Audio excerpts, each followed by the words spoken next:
Hello everyone, स्वागत है आपका अपने यूट्यूब चैनल सक्सेस एकेडमी 108 में। डियर फ्रेंड्स, आज आप लोगों के लिए आरआरबी ग्रुप डी के एग्जाम के लिए जीके जीएस के बहुत ही महत्वपूर्ण और चुने हुए प्रश्नों को लेकर आया हूं। जो दोस्तों आरआरबी ग्रुप डी के एग्जाम के अतिरिक्त भी आरआरबी एनटीपीसी हो गया, आरपीएफ हो गया, एनटीपीसी टीटी हो गया, बाकी एसएससी एग्जाम के लिए भी महत्वपूर्ण है। एसएससी के एग्जाम जैसे दोस्तों हो गए, एमटीएस के एग्जाम हो गया, सीएचएसएल हो गया, इन सभी एग्जामों के लिए अत्यंत महत्वपूर्ण है। जी हाँ डियर फ्रेंड्स, आइए हम अपने प्रश्न की तरफ चलते हैं। आज का हमारा पहला प्रश्न है, कह रहा है एक अश्व शक्ति लगभग कितने वाट के बराबर होता है? एक अश्व शक्ति लगभग कितने वाट के बराबर होता है?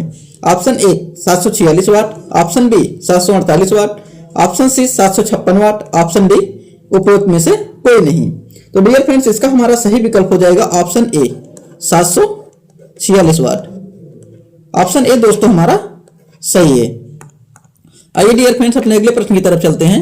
हमारा अगला प्रश्न है, कह रहा है निम्नलिखित में से कौन सी एक रासायनिक अभिक्रिया नहीं है? निम्नलिखित में से कौन सी एक रासायनिक अभिक्रिया नहीं है? ऑप्शन ए कोयले का जलना, ऑप्शन बी भोजन का पाचन, ऑप्शन सी कागज का जलना, ऑप्शन डी जल का वाष्पन में परिवर्तन।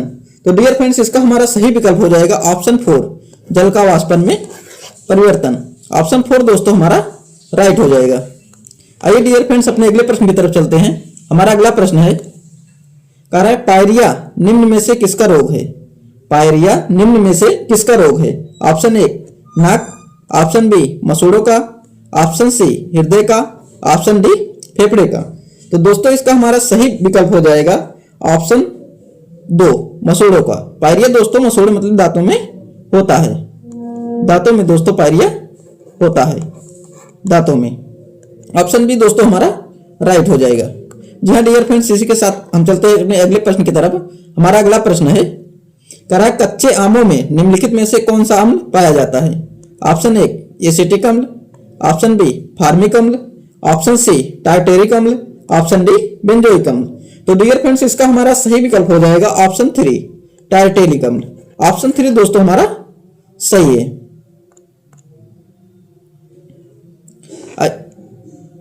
आइए दोस्तों अपने अगले प्रश्न की तरफ चलते हैं। हमारा अगला प्रश्न है, कह रहा है निम्नलिखित में से कौन सा देश एक लैंडलॉक देश है? Option A Israel, option B Afghanistan, option C Bangladesh, option D Myanmar. तो दोस्तों इसका हमारा सही विकल्प हो जाएगा ऑप्शन 2 अफगानिस्तान। ऑप्शन 2 दोस्तों विकल्प हमारा सही हो जाएगा। जी हाँ डियर फ्रेंड्स, इसके साथ हम चलते हैं अपने अगले प्रश्न की तरफ। हमारा अगला प्रश्न है, कह रहा है निम्नलिखित में से कौन सा दर्रा हिमाचल प्रदेश में स्थित है? निम्नलिखित में से कौन सा दर्रा हिमाचल प्रदेश में स्थित है? Option a Zojila, option b Banihal, option c Lapchala, option d Khardungla. इसका दोस्तों सही विकल्प हो जाएगा हमारा option c Lapchala. Option C दोस्तों हमारा राइट हो जाएगा। हमारा दोस्तों 7वां प्रश्न है, कह रहा है भारत के निम्नलिखित में से किस पड़ोसी देश का क्षेत्रफल सबसे कम है? Option A Myanmar, option B Bhutan, option C Nepal, option D Pakistan. तो दोस्तों इसका हमारा सही विकल्प हो जाएगा ऑप्शन 2 भूटान। भूटान का दोस्तों पड़ोसी देश जो हमारा है उसका क्षेत्रफल सबसे कम है, बहुत छोटा सा दोस्तों देश है। हमारा दोस्तों आज का 8वां प्रश्न है, कह रहा है निम्न में से कौन सा दुनिया का सबसे लंबा जलडमरू मध्य है? तो दोस्तों इसका हमारा सही विकल्प हो जाएगा मलक्का जलडमरू मध्य, ऑप्शन बी सुंडा जलडमरू मध्य, ऑप्शन सी डेनमार्क जलडमरू मध्य, ऑप्शन डी है बेरिंग जलडमरू मध्य। तो दोस्तों इसका हमारा सही विकल्प हो जाएगा ऑप्शन 1 मलक्का जलडमरू मध्य। ऑप्शन 1 दोस्तों हमारा राइट हो जाएगा। हमारा दोस्तों आज का 9वां प्रश्न है, कह रहा है भारत में समुद्र तट पर कितने राज्य हैं? Option A 7, option B 8, option C 9, option D 10। तो दोस्तों इसका हमारा सही विकल्प हो जाएगा ऑप्शन सी भारत के समुद्र तट पर 9 राज्य हैं। ऑप्शन सी दोस्तों हमारा राइट हो जाएगा। डियर फ्रेंड्स, आइए इसी के साथ अपने अगले प्रश्न की तरफ चलते हैं। हमारा 11वां प्रश्न है, कह रहा है भूपर्पटी में सबसे प्रचुर मात्रा में पाई जाने वाली धातु कौन सी है? भूपर्पटी में सबसे प्रचुर मात्रा में पाई जाने वाली धातु कौन सी है? Option A sodium, option B aluminium, option C calcium, option D लोहा। तो डियर फ्रेंड्स इसका हमारा सही विकल्प हो जाएगा ऑप्शन 2 एल्युमिनियम। ऑप्शन 2 दोस्तों हमारा सही है। भूपृथ्वी में सबसे ज्यादा प्रचुर मात्रा में एल्युमिनियम पाया जाता है। हमारा दोस्तों आज का 12वां प्रश्न है, कह रहा है पृथ्वी की बाह्यतम ठोस परत कौन सी है? ऑप्शन ए प्रावार अथवा mantle, option b core, option c भूपर्पटी, ऑप्शन डी स्टेनोस्फियर। तो दोस्तों इसका हमारा सही विकल्प हो जाएगा ऑप्शन सी भूपर्पटी। ऑप्शन सी दोस्तों हमारा राइट हो जाएगा। हमारा दोस्तों आज का 13वां प्रश्न है, कह रहा है विधान परिषद की 1/3 सदस्य प्रत्येक सेवानिवृत्त होते हैं वर्ष में। दोस्तों गलत है हमारा। Option A 3, option B 1, option C 2, option D 4। तो दोस्तों इसका हमारा सही विकल्प हो जाएगा ऑप्शन सी 2।